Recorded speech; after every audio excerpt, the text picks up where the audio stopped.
Bakit ba wala tayong control sa ating pananalita o sa ating ginagawa? Walang ibang dahilan dyan, kapatid, kung hindi ang matinding galit. Amen?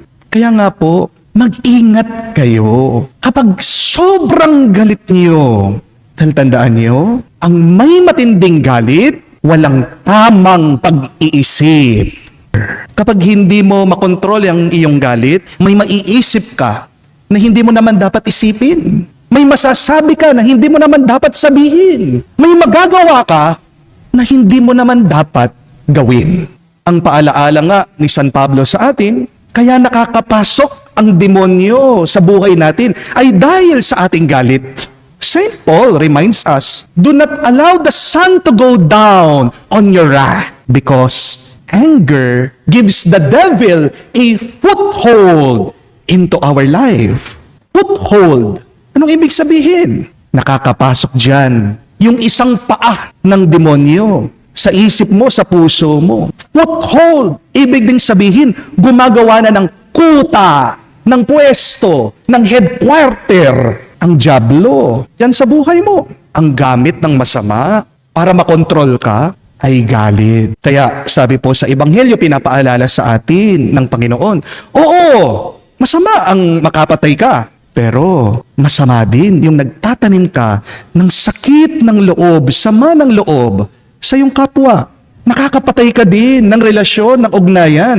Kapag minumura mo, pinagsasalitaan mo ng masama ang iba, lalong-lalo na ang iyong pamilya. Dahil po dito, habilin ng Panginoon, sabi niya, agad-agad mong kausapin yung taong kung saan kinapopuotan mo. Agad kang makipag-ayos sa iyong kaaway.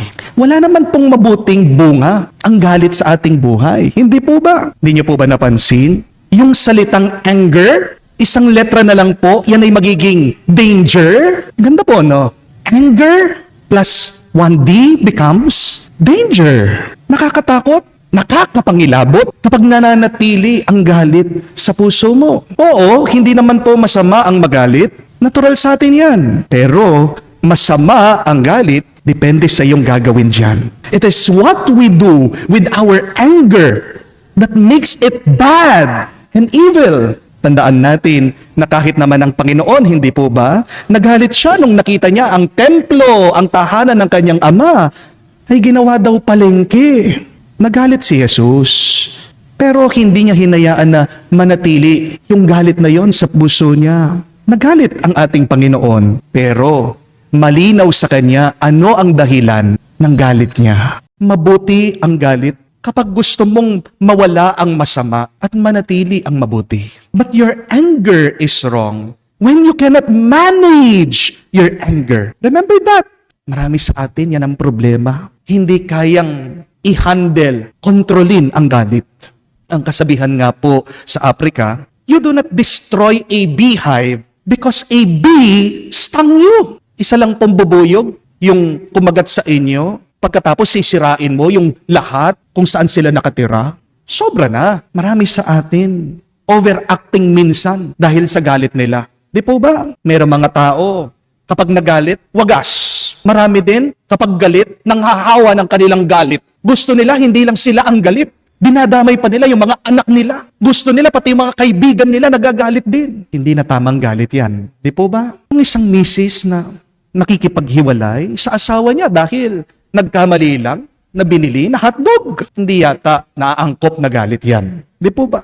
Sometimes, wrong anger comes from our pride. Amen? Kapag gusto mo, ikaw lang yung tama, nakikipagtalo ka, ayaw mo magpakumbaba. Isang indikasyon na yan, kapatid, na ang galit mo ay nakakasama na. Pero para malaman natin kung talagang mabuti o masama ang galit natin, kailangan tanungin din natin ang ating sarili. Ano bang pinaglalaban ko? What am I really defending? Because your anger can be good when you are defending what is right.